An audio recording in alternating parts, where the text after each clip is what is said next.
What's up, everybody? Welcome to Lacrosse Now. That is Travis Eldridge. I am Tom Eschen. Appreciate you joining us as we've got NCAA tournament games coming up this weekend. We will have you ready for the tournament for the men and the women. Travis, it's the best time of the year. We can't wait to start digging into this bracket.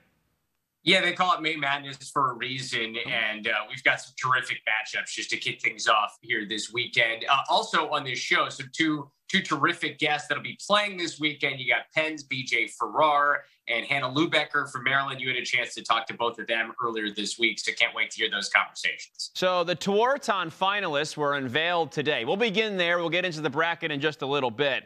But we should start with the Tewaaraton finalists. That's the news of the day. We'll start with the men. Chris Gray, Sam Hanley, Brendan Nichtern, Connor Schellenberger, and Logan Wisniewski are the 5 Tewaaraton finalists. Your initial reaction here, Travis?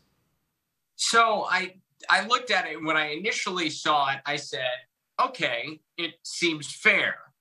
However, when we started going back and forth, brought up a nice point, and the question is, for Yale, where possibly could Matt Brandow be? Because you look at two of the names on this list, Chris Gray and Brendan Nichtern, and while both had terrific seasons, neither one of their teams are still playing here in a push for championship weekend, whereas Matt Brandow is on a seeded team that very well could make a run to championship weekend. So I do, if there's anybody that was left off, it's Brandow. And you look at the numbers, and it seems as though the Tewaaraton Foundation went with Nichtern over Brandow because Nichtern finished with 6.31 points per game. He led the country. Brandow, 6.07. So you do the math, 0.2 something, maybe less than. And that was apparently possibly the difference between who was a finalist and who was not. I mean, I'll give you Connor Schellenberger, too. He had a nice season for Virginia. He's a great player, but Schellenberger was 11th in the NCAA in points per game this year, too, Travis. And he plays for Virginia, the only ACC team to be represented in the tournament. Brandow played in the Ivy League, which everybody says was extremely difficult this year, extremely competitive. They've got 6 teams in. So you even look at that competition, you don't even have to look at what's around them on their offense to me. And I just look and I think Brandow needs to be in there. I'm sorry. I have said that I think that he should be a Tewaaraton finalist all season long. People were talking about him as one. He needs to be in there, and I think there are guys that you can take out. A lot of times say, oh, how do you take somebody out? There are guys you can take out of that. They had nice seasons. Don't want to put them down for that. But Brandow had a better season than some of these guys that are finalists.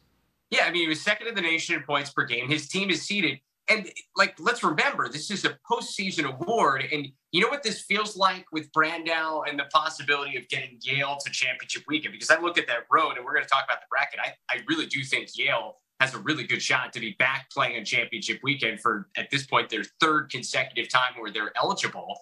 But you look at that, and it feels like it was Pat Spencer, I think it was 2016, when he led Loyola as a freshman all the way to championship weekend. And because he was a freshman, despite having a terrific year, he wasn't a Tewaaraton finalist. But it felt as though he would have been in that conversation if he would have been a finalist. He would have been in conversation to win the award. And it feels like we could be in a similar situation at the end. If Yale goes to the Final Four and Brandow's the reason, everyone's going to go, why on earth was he not a finalist? Because if Yale wins this thing, he probably should be winning the award. Yeah, and you wonder, too, I looked at some of the defenses as well to think, oh, maybe they really stacked up. They thought ACC defenses were tougher than Ivy League. That's not the case either. I mean, Notre Dame was 11th best defense in the country this year. Duke was 25th. Carolina 52, Syracuse 66. Ivy League, Penn was 24th, Brown 27, Harvard 38, Princeton 40, Cornell 41, Yale 54. That to me is kind of a wash. I know that you have Notre Dame as that 11, but to me it doesn't really matter. It's not that much. That's not much different than the other two, the other league. So. Yeah, I think it's a shame that Brandow's not going to be in there, and that should even light a bigger fire underneath this Yale team as they try to get back to championship weekend after all these Ivy League teams didn't have an opportunity to do so a year ago. All right, on the women's side of things, I think that's also pretty interesting in how it could all shake out. And I look at, of course, Aurora Accordingly with Maryland, the number 2 team in the nation, Ali Mastriani, Charlotte North, Jamie Ortega, Megan Tyrell. Who's your front runner here, Travis? That's a really hard question. With what we've seen, it feels as though if North Carolina continues this, it's going to be Jamie Ortega, because of what we've seen from the Tewaaraton Foundation and the award in the past, is that it's almost like in a situation like this, it would almost be Jamie Ortega's because of the career that she's had on top of what North Carolina has done this year. So with that, I think I give the edge to her. But if Maryland makes championship weekend, or I guess if they make the championship and they play North Carolina, it's going to be really hard to argue against Aurora accordingly with how terrific she's been and the numbers that she's put up this year. So I think if I would have to put two front runners, it's them. Charlotte North obviously is going to get a bit of a boost because she is the reigning Tewaaraton award winner. So if BC's back to that championship game, depending on how her tournament shakes out, she could find herself right back in the mix. But like, it's so hard with Charlotte because to compare what she did to last year when she won it, like she was so incredible last year. And while she has been amazing this season, like it hasn't been quite the same transcendent year. Yeah, she hasn't been as good, unfortunately, because the bar was extremely really high. I mean, it was up there that she set it. She set it for herself. Yeah, right. And she was awarded for that too. But there's other players this year on teams that look like they're going to be there at the end. Like you said with Maryland, I mean, Aurora accordingly, the highest scoring player out of all of the ones on this list, 6.17 points per game. And I agree with you. I think it's accordingly or Ortega. I think those are the two teams we could see at the end of this thing. So that is really where things are going. Ortega, she's been so great for so long, so consistent.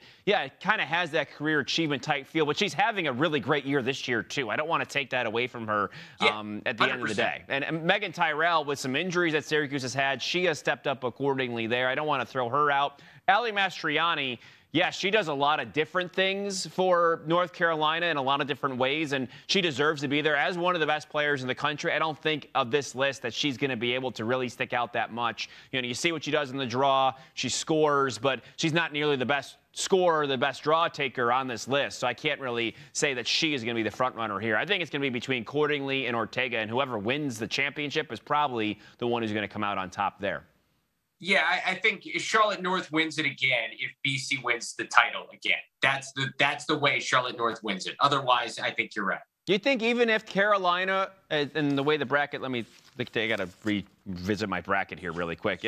No, you look at it, Carolina wouldn't play BC until the championship game or Maryland. Or Maryland. BC and Maryland have the 2-3 seeds. So, like, Carolina's chances of making the championship, like their biggest roadblock will either be Cuse or Northwestern, most likely, because we think one of the two of them is going to come out of there. And so I really do think, especially if it's BC knocking off North Carolina again, I don't know.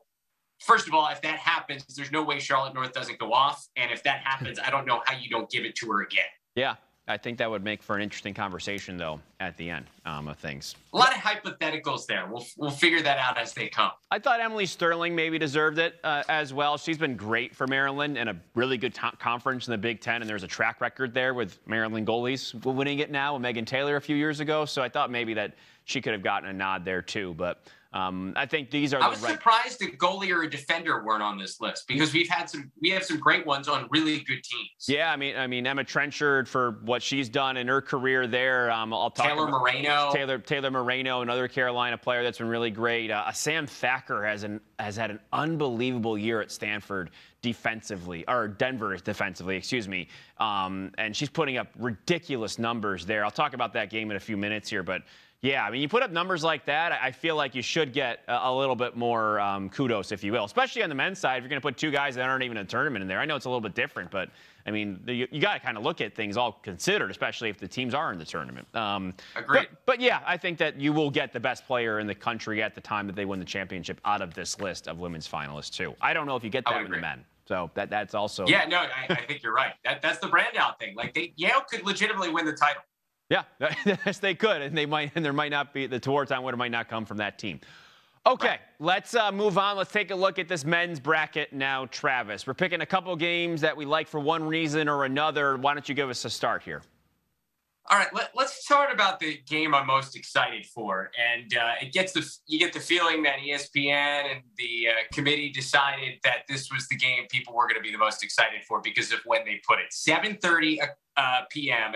Saturday night. You have Virginia traveling to Providence to take on Brown. Of course, it's Lars Tiffany returning.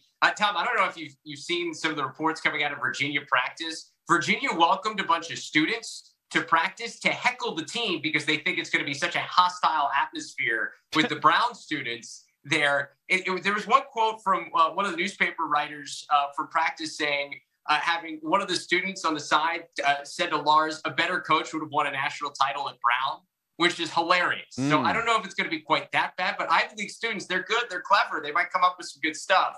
So, I mean, all of the storylines here. But in terms of the breakdown of this matchup, I like Virginia to move on, and here's why. You look at what Brown has done throughout the season. They obviously have had a good stretch up until losing to Penn in the semifinals of this Ivy League tournament. But 3 times they've been held to less than 10 goals. Penn in the Ivy League tournament, they scored just 9. Against Princeton earlier in the year, and that head-scratching loss where they only scored 7 goals against UMass in the middle of that 3-game losing streak. And I look at the goalie play that they went up against in most of these games. Eric Peters had a big day for Princeton. Patrick Birkinshaw, I believe, made 19 saves for Penn in that semifinal win. Matt Note for UMass in a weird low-scoring game between UMass and Brown in that game, made 14 saves. So I look at the goalie situation here in Matthew Nunes for Virginia, and I think that if he can get hot, and he's had some games where he's made some double-digit saves. If he makes double-digit saves, I think there's no way Virginia loses this game. I just can't see them losing. If he has a decent day, makes double-digit saves, I think they move on because I think they've got too much firepower offensively. So if Virginia just gets a little bit defensively, I think that's enough to get them by Brown. Yeah, I think some people forgot about Virginia because of some of the, they had 3 losses, this year, but not like they were ever, and they got blown out by Maryland. So I think that they dropped off the radar because of that, but I don't know if there was very good reason for that at the end of the day. So I think you look at things, and I also wonder about Brown.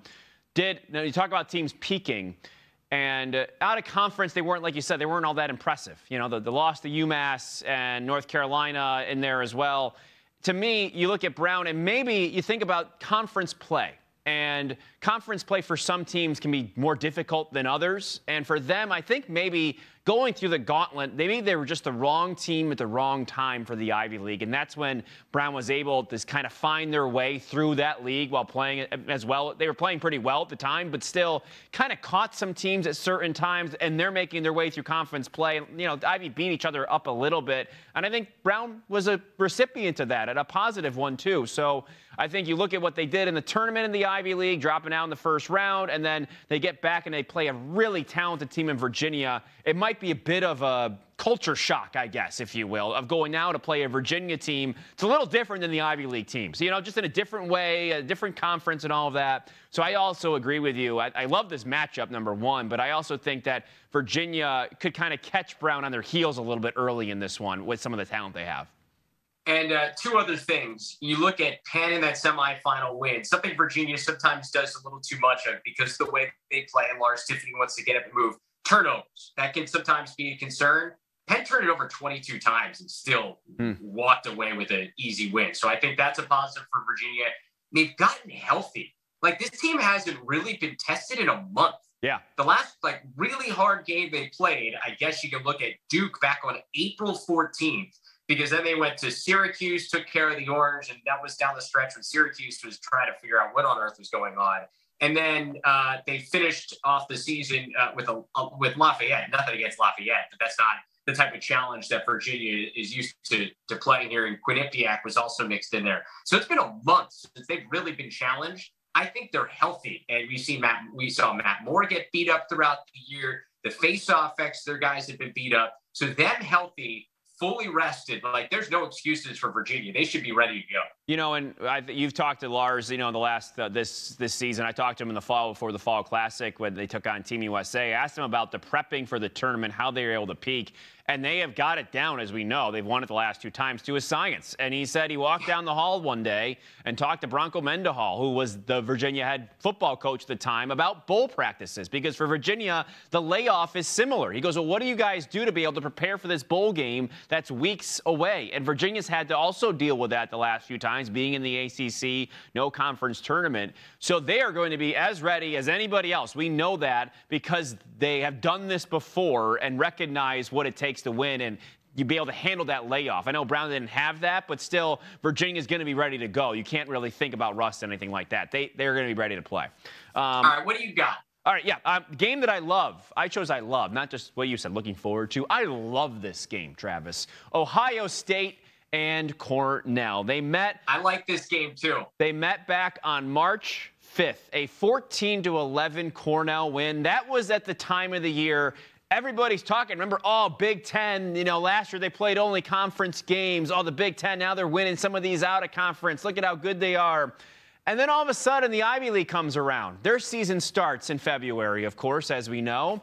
And this was, I think, the tipping point in the season. Cornell hosting Ohio State. Ohio State all brought up coming in. Everybody's talking about them. And I looked at the game, and that was my week of the Tom's Top Things or whatever. And I go, you know what? It feels like a game that Cornell is going to win. And it was that. Cornell went on a 7-goal run in the second quarter of that game. And now we get to go play it again. Totally different time of the year. So I think it's going to be really cool to see them match up again at Shellcop Field in the NCAA tournament. You get the matchup on defense again, Gavin Adler, Jack Myers. I don't think Jack Myers is going to be held down like he was the first time. And Ohio State, there's a lot of people who think they shouldn't be in the tournament, and they know that. And I think they're going to come to play at Cornell. I agree. I did what the most likely upset we're going to see this weekend, and this is it, in terms of an unseeded team beating a seeded team. Because you're right, like all the things that went into that first meeting, it feels like Ohio State can use the second time around. Like, this was a relatively even game. It was 14-11, but you look back at it, it was one bad quarter for Ohio State. They were outscored 7-1 in the second quarter of that game back in March. Otherwise, it was even. Like, you wipe that quarter out or even make it a 4-3, a 4-2 type situation. Ohio State is in this game down the stretch. For Jack Myers to only get 1 point again against Cornell would be really surprising to me. He's got 6 straight games with 4 or more points since he only had 2 points in the regular season loss to Rutgers. So if he gets anything more than he did the first time around, and they avoid the quarter that they did in the second quarter against Cornell, where they turned the ball over 4 times, they lost the faceoff battle by 1 in that quarter. And those extra possessions were enough to give Cornell an 18-6 advantage in shots. Yeah. You don't have a quarter like that, it's a very different ball game the first time around. So I think that's what we're going to get here the second time. And we had, like you said, there's some aberrations in this game. Ohio State went 12 for 19 on the clear. Like, that is horrible. They were not normal. They were in the top, like 25th or 26th in the country in the clear over the course of the regular season. That, like you said, that doesn't happen. And even you look at the second time around that Ohio State played Rutgers, and you look at what their coaches' adjustments they made. They got blown out by Rutgers in the regular season. Big Ten semifinals, it was 12-10. So I think the way that Ohio State was able to adjust in that game, I think they're going to be able to do that against Cornell this time around. This is a fascinating game. These Ivy League teams are going to be under a lot of scrutiny here. I mean, every other game with the top 2 seeds are featuring Ivy League teams. There's a lot of pressure on these kids, and I don't know if it's for good reason or not. They put it on themselves by playing so well. Now they have to perform when it counts the most. This game is going to be really interesting. And Ohio State with their own motivations themselves, people thinking that they shouldn't even be in the tournament. Yeah, agreed. 2:30 Sunday for that one. I've got that one marked out to watch. All the games, I think, that are going to be good. So you took one of mine with the Cornell Ohio State matchup. How about game you should keep your eye on in case of an upset? And I don't think I mentioned this before. I don't think Delaware is going to beat Georgetown. but I really think this is going to be closer than a lot of people expect. Blue Hens put up 20 on Robert Morris last time out, had 10 different goal scorers here on Wednesday in this playing game in order to get to this matchup against Georgetown. Ty Kurtz, Mike Robinson, JP Wood, 11 goals, 6 assists on Wednesday. They've got a lot of different options. They're midfielders here in the last couple of games. If you look back to the semifinals of the CAA tournament and the championship game, the midfielders have come on. They're getting more, which is what you're going to need against Georgetown, because Georgetown's going to try to take away Kurtz, and they're going to try to take, well, actually, they're probably going to try to take away Robinson and Ward with Gibson Smith and with Will Bowen in terms of polls. So you got Kurtz maybe floating around, and then it's the midfielders are going to have to show up.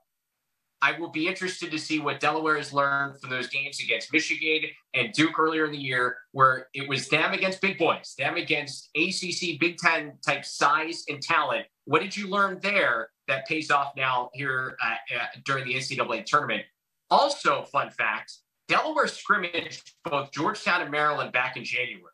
So they have seen this Georgetown team. Now, it was early before everything happened for this year, but they saw this Georgetown team before. That has to give them a little bit of confidence of, all right, well, we've seen them, we've played against them before, and now we can go challenge them, even though they're the 2 seed and everything we've seen them do all year. Yeah, well, Georgetown's seen Delaware too then.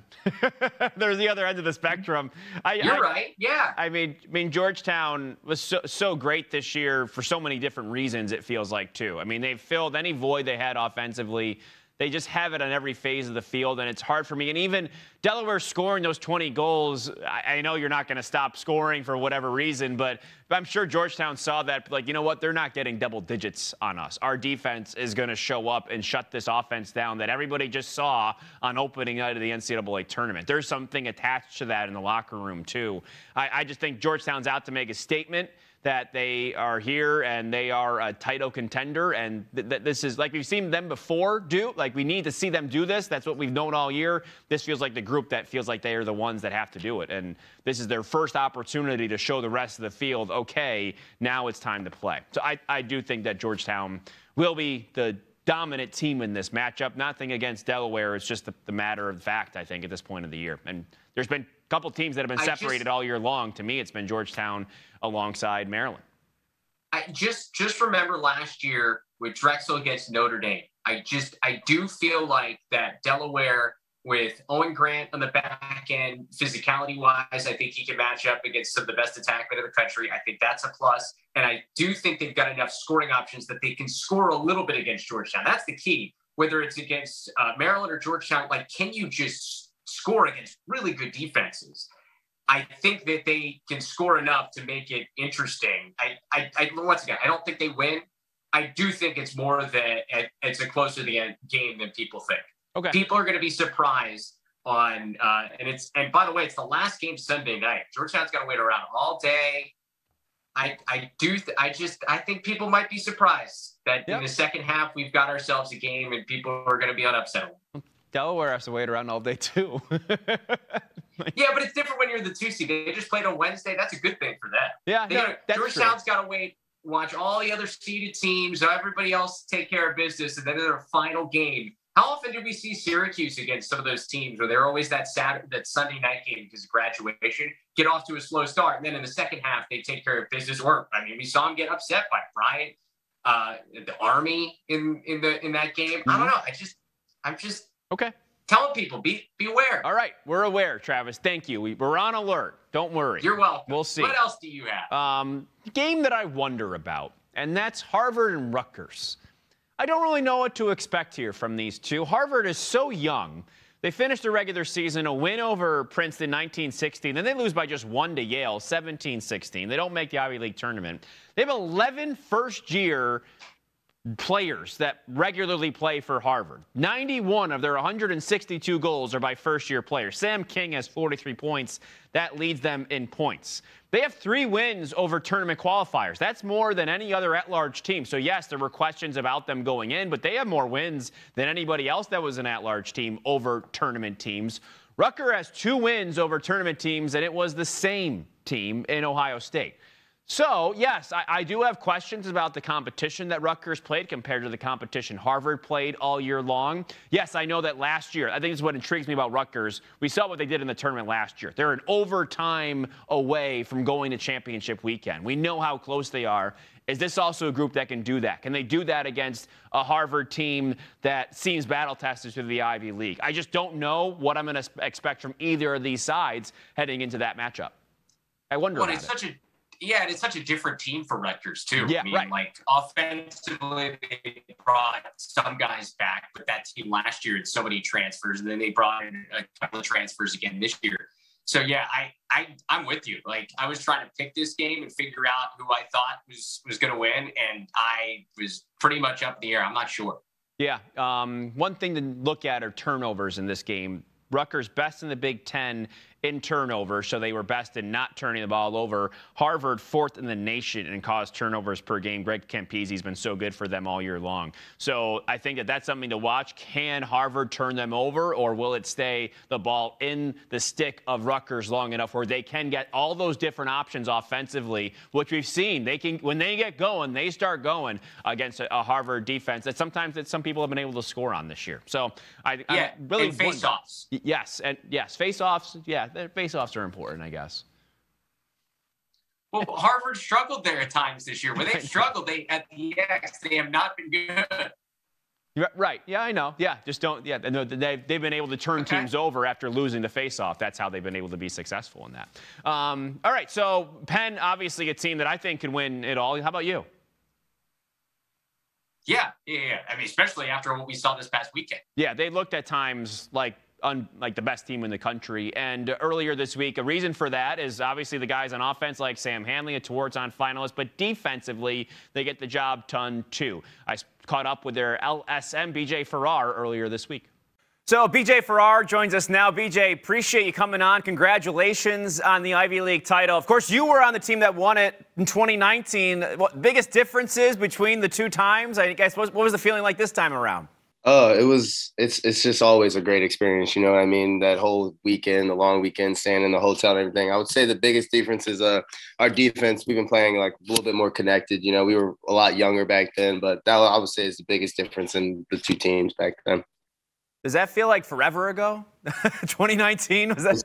It feels like ages ago. You know, so much time and everything has gone through since then with COVID and everything. You know, we weren't even doing anything this time last year, so. It feels like an eternity ago, but it's good to be back and playing with the guys. I really love the group. You know, you look at the Ivy League this year, you know, people have been talking about it since the season started, since you guys began, I guess, since you guys started things up in February. What was it like playing in that league? It was tough, man. Every team you play is a good team from top to bottom. You know, each team is testing you no matter who you go against. And it was what was really cool about it was like, you know, week in and week out, you know, you have to focus on that opponent because if you look ahead or you look back, you'll get really distracted at the task at hand. So, like, it was nice to hone in on one team and, you know, get really acquainted with what they do throughout the week. Right, because you had to do that, right? At this point, like that was it. This was it. You know, if you looked ahead, someone was going to beat you, right? Exactly. And you kind of get out of character when you look ahead and get away from just focusing on the task at hand yourself during the week and then your teammates for Saturday. Was there a moment, I guess I'll go back to the beginning of the year with you guys. You start off with Georgetown, right? That was kind of a gritty, low-scoring, not the prettiest battle, but that was the first time you guys have been back in 2 years. You know, when you started there, how much different is the team from then compared to now? I think we've grown tremendously all over the field. I think seniors have stepped up, younger guys have stepped up. You know, we stepped up in what we call our 5 phases of the game. And I think we're like starting to have more confidence and play with that swagger that we've been wanting all year. So it's nice for everyone to get that confidence and want to move forward and really push. But do you feel like there was rust? Because I think that's a lot of what people thought at the beginning of, like, but you guys came out, and I don't know if it was a tape thing or just the fact that you guys were so ready to go at the beginning of the year and obviously played so well in the non-conference portion for the league as a whole. You know, what do you think it was at the beginning of the year where a lot of these teams were able to, including you guys, able to start off really well? I would say, sure, it was a little rust, getting everyone back out there playing against such a big opponent. You know, the nerves are the nerves, you know. We have young guys, you know, haven't played for 2 years. We got sophomores who were playing their first game. So, you know, yeah, there was a little rust. Guys were a little nervous, but, you know, we decided to go out there and play as hard as we can. We came up short, but it was a good game. I felt like we fought really hard. What were you up to the last couple of years? What were you doing? Well, after everything got canceled sophomore year, it kind of put a knife in our hearts a little bit. So we kind of hung around with that senior class and really tried to make them feel like, you guys are going to be a part of everything we do here moving forward. And we really appreciate all that they did for the program.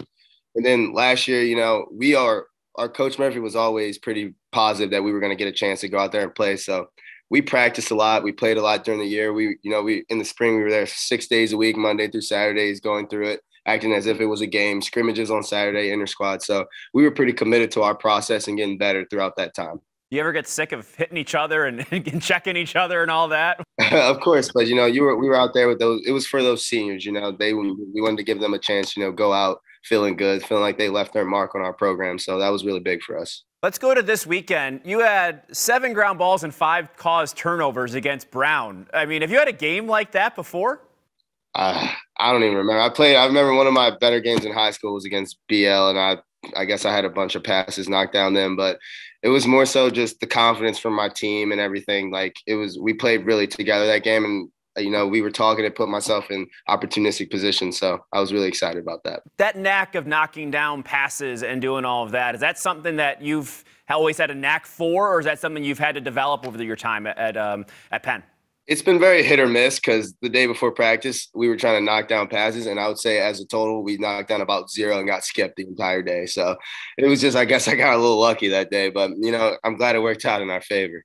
For you, I mean, you've scored, I think, 2 goals this year. Is that, or a couple more than that? How many? 2 goals. You've scored 2 goals. Is it better to knock down a pass, cause a turnover with a check, or go down there and score?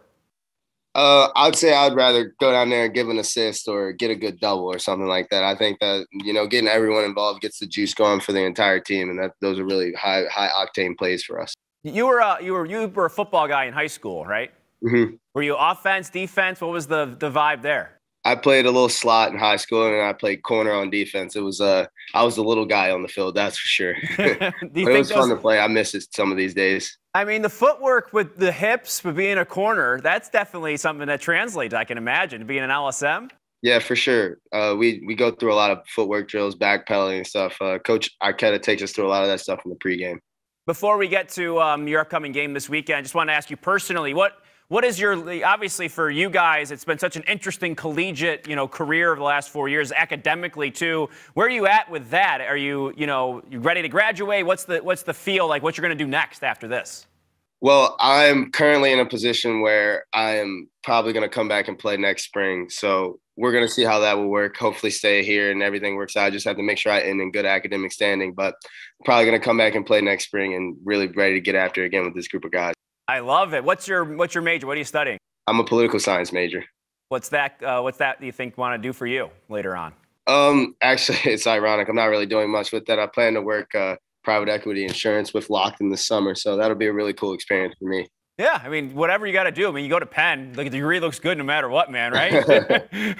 So you look at this weekend, you got a good team in Richmond you're playing. What's the vibe for you guys going into that matchup, a team that's competed with some big clubs this year? We just don't want to overlook anything. Know that this is a really good opponent coming in, and we need to take them really serious, and they're going to take us serious. So it's going to be a really good game. We're really excited, Saturday down at Penn Park, playoff game. It's going to be a great time. We're finally back, playing in the postseason. Things have come full circle with us. We're playing on the field that we used to do all of our inter-squad things for COVID and everything. So everything's coming full round for us, and we're really excited to get after it. Yeah, we're excited to see you guys in this tournament once again. Something was missing last year, and certainly the Ivy League is back this year, and so are you guys. BJ, appreciate the time, man. Good luck this weekend. We'll talk to you soon, okay? Thank you. I appreciate it.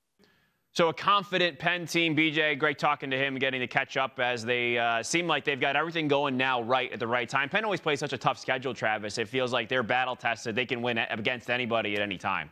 A lot of close games. Oh, yeah, for sure. Penn's been weird. That St. Joe's game at the end of the year looked like they're a team that I'm not so sure about. And then they go in that run in the Ivy League tournament. They look like a team that could be in the Final Four, win a championship. So when they're good and they're on, they are really talented. Yeah, absolutely. All right, let's move on to the women's bracket now.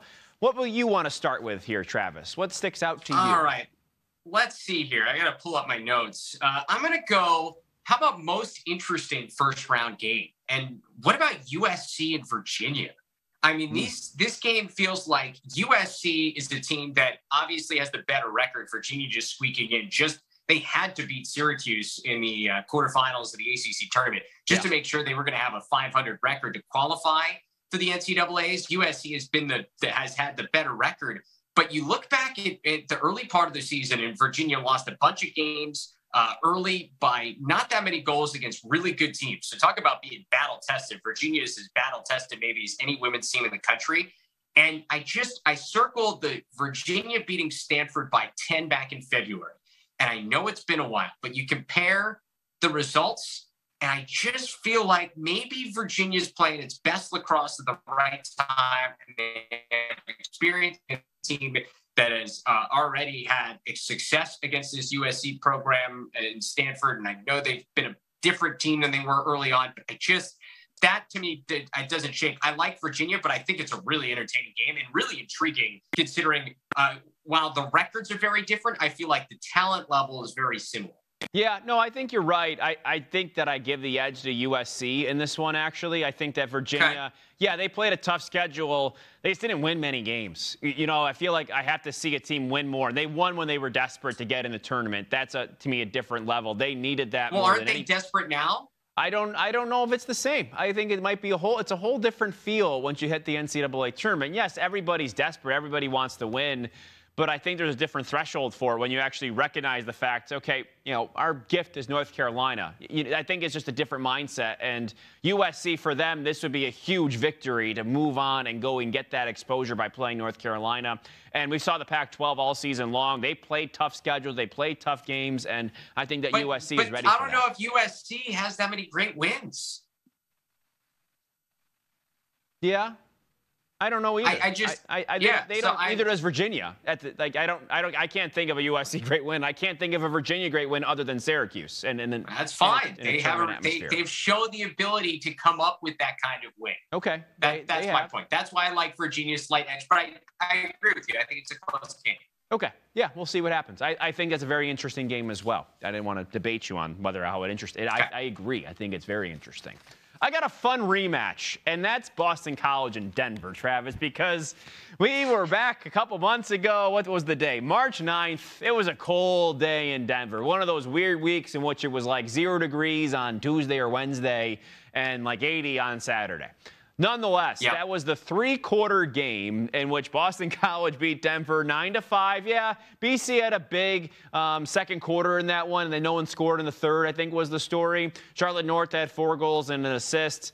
I can't wait to see them play again because it felt like we were shortchanged for what could have been a really great fourth quarter if Denver had scored a couple goals. Who knows what would happen in the first couple quarters. After the first quarter, they took forever to get back out there for the second just so everybody could get warm again.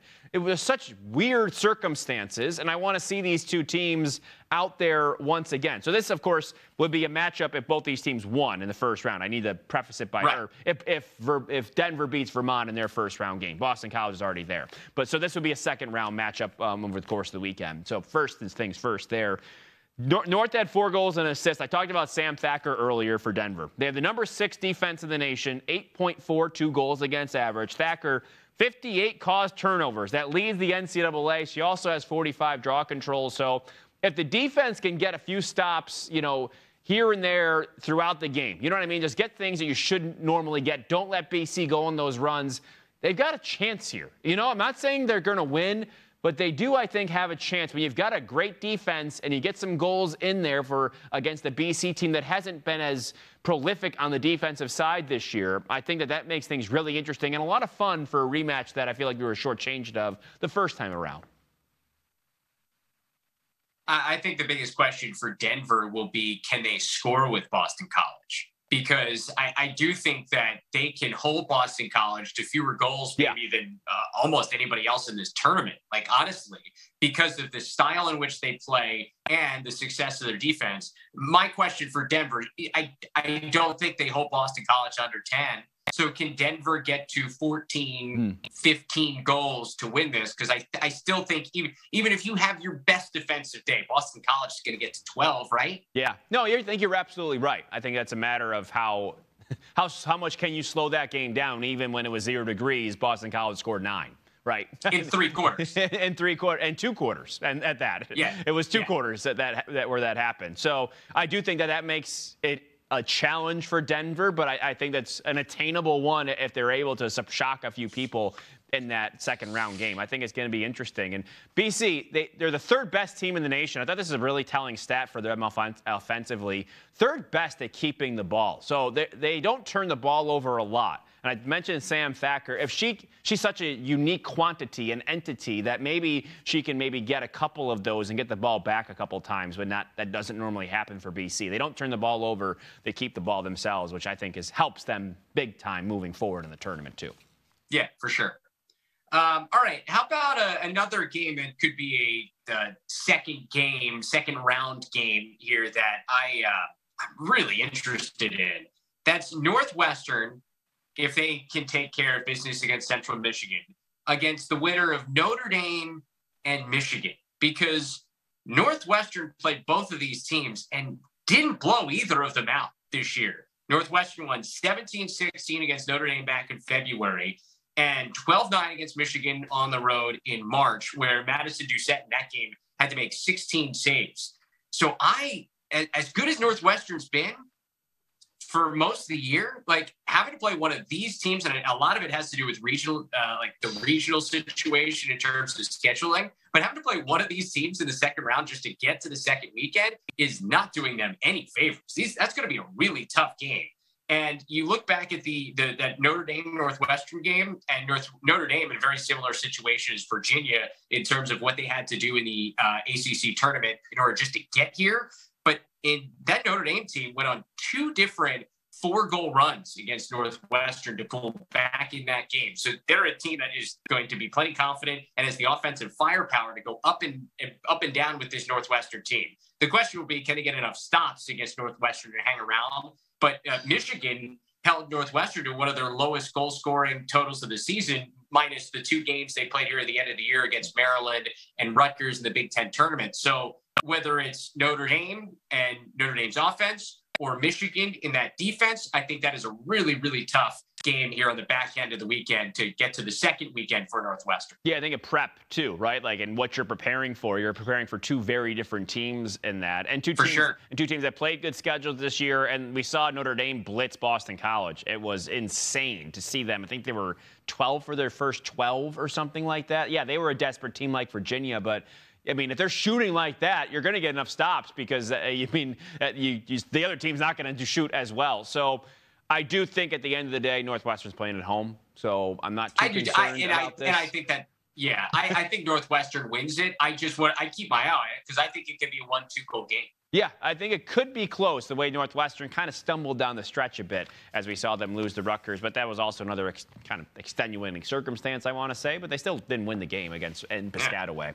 All right, I will now move on. I'm going for a game for the future. So this is a game that I think, we're going to see it in the second round this year, I believe. If you look at the way the bracket shakes out, Stanford plays Jacksonville in their first round game. Florida plays Mercer. I think Florida and Stanford both move on there. So you get Florida against Stanford, a second round game this time around, but maybe in 2 or 3 years, you're looking at this as a quarterfinal game or something that's a little bit farther along because they have so much young talent on the field. Stanford, as you know, that amazing #1 recruiting class in the country, a lot of those players haven't even seen much of the field yet. Meanwhile, you have some of those redshirt freshmen or sophomores, whatever you want to call them. Ashley Humphrey leads the nation in points per game, 6.67. They've got a freshman, Annabelle Frist, the top 50 in the NCAA in points per game.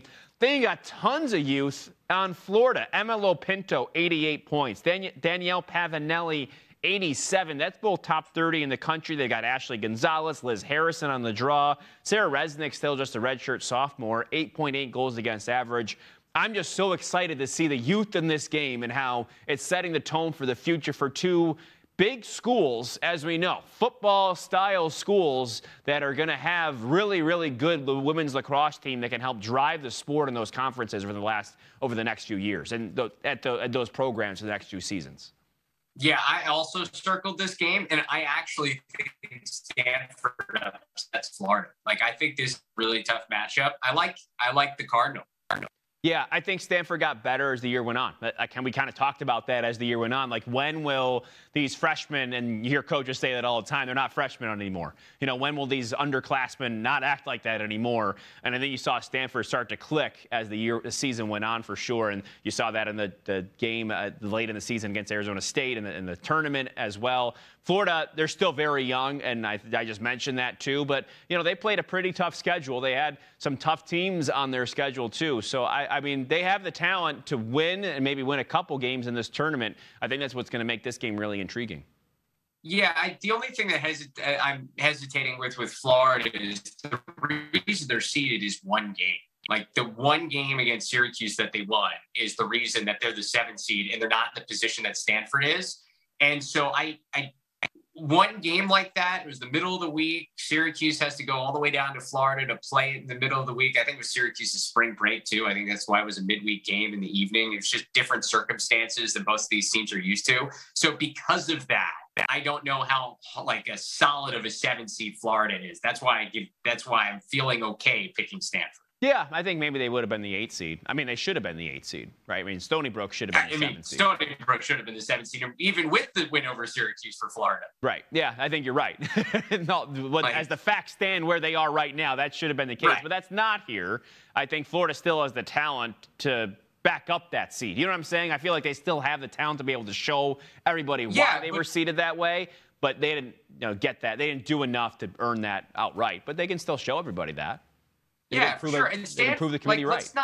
Let's not forget, Stanford got themselves battle tested during the beginning part of the season too. They just didn't play quite as many top teams as Florida did.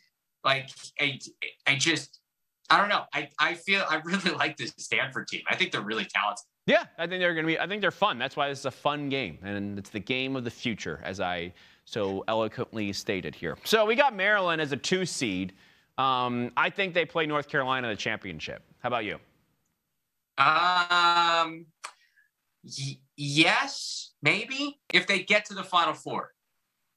If they get to the Final Four. That Duke game second weekend, it's a game we haven't talked about, but that Duke game that could possibly come up for them after Duke plays Hopkins, that Duke game is I think is maybe the biggest test. Even tougher than Florida or Stanford. I think that's going to be Maryland's biggest test to getting to championship weekend. Yeah.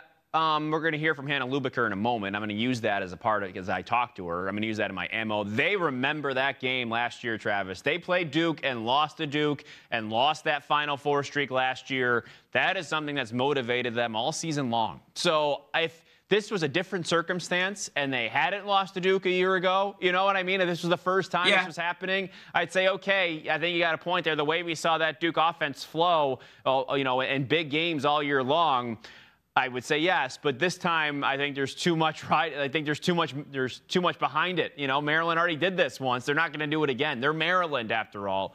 I do see them getting by. If, Johns Hopkins, they could also give Duke a game. You never know. Janine Tucker, they could. You're right. A lot behind that.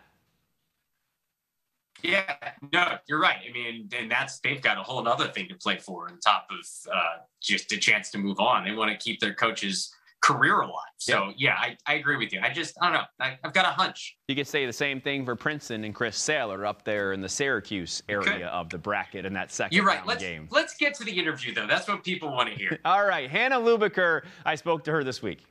So Hannah Leubecker joins us now. Hannah, we appreciate the time. Congratulations on another outstanding season for yourself and of course, for the team as well. I mean, what was it like once again to win that Big Ten title here? Yeah, well, first of all, thank you so much. But I mean, that's something that, I've always looked forward to growing up. Through the whole recruiting process, it was definitely something I kept in mind. And Kathy reminded us, this is why we came to Maryland, to play great lacrosse, to get a chance to compete for these titles. And so it was really a privilege to win it this year. Yeah, I mean, when you were being recruited, obviously, it was a unique experience for you and for the coaches as well as being a homeschooled athlete at that. I'm sure that was really cool. I guess you wanted to challenge yourself, though, with Maryland. I'd imagine that was the goal here. Yes. Well, I wanted to play lacrosse at the highest level I could. And, Maryland was the place that I was able to do that. And so it was definitely a unique experience for me. It was kind of funny through the whole recruiting process. Nobody had ever recruited a homeschool player before. So I got a lot of questions about that, just to make sure I was eligible and everything. But my mom was great. I don't know how she did it. She has so much patience, but she's wonderful. And the coaches were great through that whole process as well. Yeah, I guess, what do you think you learn? Like, obviously, it's a different kind of a thing being homeschooled compared to some of your teammates as well. What do you think that those differences, how do those help you, in terms of the transition you've been able to make into college too here? Yeah, for sure. Well, I mean, first, I think the biggest thing was time management. As a homeschooler, if you didn't get your work done, then you just didn't get it done. And then you kept pushing it off. And so I learned to really be disciplined with my time. And I was able to schedule, trainings during the day and stuff that when people my age were in school, I would go to my trainer and have more time there. And then I would just be doing school later at night. So, managing your time, setting up your schedule, everything like that. It's kind of funny. I joked with my roommates when we all went online because of COVID. I was like, you're all homeschooled now, Right. You had already been used to this. Like, I'm good, man. Exactly. That's great. And obviously you have 3 other siblings, right? Is that true? I do. Yes. I have an older brother, older sister, and then a younger brother. Okay, so you're 2 girls, 2 boys. Right. What was it like growing up in that dynamic, athletically and also socially too? Oh, yeah. Well, I'm so close with my family. They mean the world to me, and they're very much part of who I am today. I wouldn't be here without them. And it was definitely an interesting dynamic growing up. We're all so competitive. I mean, my cousins as well as, my siblings, but we were constantly playing things in the backyard, making up games, anything we could turn into a competition would. And so, and then my dad would always go out. He loves sports. He's a big hockey guy. So he would always train with me whenever I wanted to train. He'd always be asking me, what do you want to work on today? What do you want to get better at? And so he's the best. What changed for you? I know you played soccer growing up quite a bit, right? I guess when was the time that it clicked? You're like, oh, I love lacrosse. When did you just be like, oh, soccer's great, but lacrosse is it for me? Right. Yeah. Well, for the longest time, I didn't know which one I liked better. I just enjoyed playing both. I definitely think that's huge for development of players and, so you don't get burned out to play different sports, to develop different muscles and stuff like that. But it was around the time I started getting recruited for lacrosse. So freshman year of high school. And we started talking about it like 8th grade year. For the most part, I was getting ready to go to soccer practice, and I was like, oh man, I want to take my lacrosse stick. Like I want to be playing lacrosse. And then as I started getting recruited, I started getting looks. I realized that it was something that I wanted to do in college. When it comes to, obviously, you said, Maryland, you want to challenge yourself at the highest level possible. And of course, this program is unbelievably historically great over the years. Players that you've idolized or even that you've heard from, that you've gotten to know, since you've, accepted and all of that, like who are some of those people that have stuck out to you? Yeah, I mean, it's so cool. The Maryland alumni base is so strong. They're so supportive. Players like Taylor Cummings, Caroline Steele, you grow up hearing about them all the time. Jen Giles, all these different players. Zoe Stukenberg, they come to our alumni games. They're at our fundraisers. Taylor Cummings was at practice today. We just see them all the time. They're reaching out. They're so supportive and encouraging. And it means the world to us. So knowing that, how much did not making the Final Four last year fuel your team this year? How much was that a motivator? Goodness. So much. I mean, in my individual locker, I hung my bag tag from Duke last year. I was like, this is we're not doing this again. But yeah, the alumni base is so supportive. Our coaches are so supportive, and it's just been huge. I mean, you see them on the sideline, players, so many Tewaaraton winners. It's amazing, and they're all very encouraging and helpful. Yeah. Any pressure attached to that? Knowing that like you have that motivation too attached to that too. Yeah, I mean, I think a little bit, but sometimes that pressure is good. It makes you motivated. It makes you work hard. I don't think anything like, you can't let it get to your head. You can't read a bunch of things that people are putting out there. You just have to play your game. But I think knowing that Maryland as a program has the history that it does definitely is really, encouraging to keep. It makes you want to work hard. It makes you want to continue that legacy. And how much of that is Kathy Reese, too, who obviously has established herself as one of the best ever, in terms of her personality, as a coach and a leader of this program? How much of her influence is on everybody else? Oh, my goodness. She is the heart and soul of our program. She is the reason that it has had the success that it has, the atmosphere that she creates, the family dynamic. It is so special. And I'm so thankful that I was, she recruited me and I was able to come here. And I think a huge testament to that is, and to her is, the players who maybe don't see a lot of playing time, they still love to be here. They love her. She invests in each player. She encourages each player. She, makes everybody feel like their role is important, whether they're, playing the whole game or whether they're on the sideline. And she just really treats us all as equals. And it's a huge part of why our program has been successful. Yeah, you've definitely got an interesting group, of course, this year. You've got some of those transfers. Obviously, they've been so impactful for you guys. But then you've got a player like Grace Griffin out there who's been around you probably feel like forever. And then some of you that have been around for a couple of years and ready to taste really the greatness that is the program. What's it been like to get this group together, I guess? How have you guys been able to come together as the season's gone on? I mean, I think it's cool having people from so many different backgrounds. Like you said, the transfers have been so impactful. We loved having them from day one. They just fit right in. My class who, is hungry. We haven't necessarily won, as many things as like players in our positions in the past. Having lost our freshman year was something that nobody saw coming, but it definitely just fuels our fire even more. We came here because we wanted to win those titles, we play for Kathy Reese to be a part of this awesome program. And so it definitely is really cool because this year everybody was hungry. Everybody could feel it. The energy at practice from even in the fall, we could all tell that, everybody was willing to work for it. It was just a different feeling at practice than it had been even in the past couple of years that, that I've been here. And so it was just really exciting. We were all really wanted it and we could just feel it at practice. I go back to that JMU game, and I'm sure you guys think of that too, maybe as another thing to motivate you. And of course, JMU, they're an NCAA tournament team, a great program at that as well. But I'm sure losing to them on your home turf gave you sort of a different vibe after that. What kind of message did that send for your team? I mean, I think it just reminded us that nothing's going to come easy. Everybody out there is so good. If you don't play the way that you want to, if you don't execute your game plan, like anybody can beat anybody on a given day. And I think this whole season, honestly, you've seen that with, a couple of the upsets that in different games, different conferences, anybody. But specifically for us, it reminded us that, everybody's coming for us. We have a target on our back. We have to be able to execute, to play hard, to play with excellence. It's not going to be perfect, but to not, cave under that pressure, but to really step up, and that we have to earn it each and every game. How do you plan ahead for this weekend, knowing you don't know who the opponent's going to be yet? Could have a conference foe in Johns Hopkins, or you could have Duke, who, like you said, have some bad memories with. How do you look ahead to that this weekend? Either way, it's going to be a very exciting game. We've played Hopkins a couple times. We would love to play Duke, but regardless, we're going to focus on us. We're going to focus on executing our game plan. I think, honestly, it won't matter who we play if we do that. And we focus on doing the little things well, then we'll be okay. Yeah, absolutely. Well, Hannah, we appreciate your time. Obviously looking forward to seeing you guys in action in the tournament once again, and looking forward to see how your career continues here. You got another year at least of eligibility, right, at this point? Another 2 of eligibility, but we'll see. Yeah. All right. We will see it. That's what we say with everybody these days, right? You never know. Exactly. Yep. Well, thank you for having me. Yeah, thank you so much for the time. Good luck this weekend. Thank you. I appreciate it. So, yes, Hannah is indeed a ray of sunshine, and I enjoyed talking to her. She brightened my day. I hope she brightened yours too, Travis.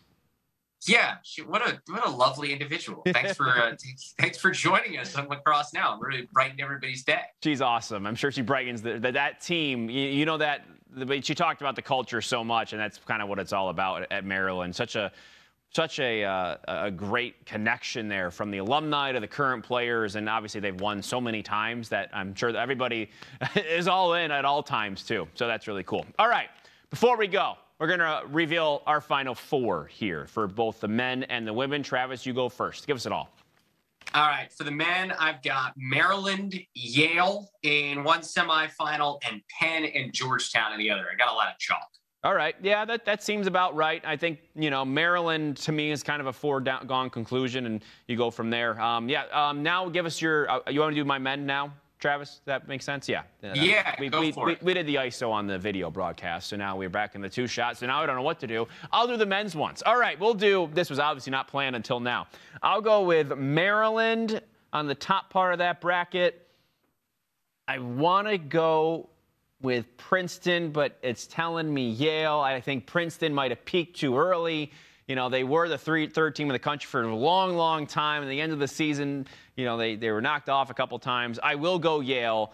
So I've got Maryland against Yale, and then on the bottom part, I might have to match you there, Trav. I think I go with Penn, and at the end of the day, Georgetown. I really like Georgetown, so I think we're going to match there. Look at us. We agree.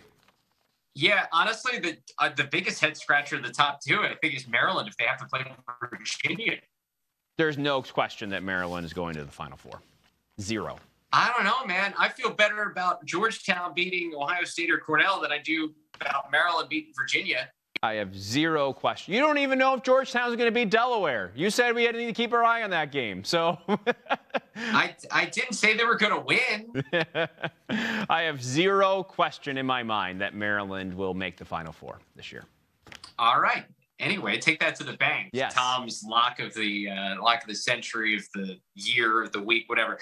Who do you got in the women? All right, women, I will go North Carolina, followed by Northwestern, and then I will have Loyola taking on Maryland.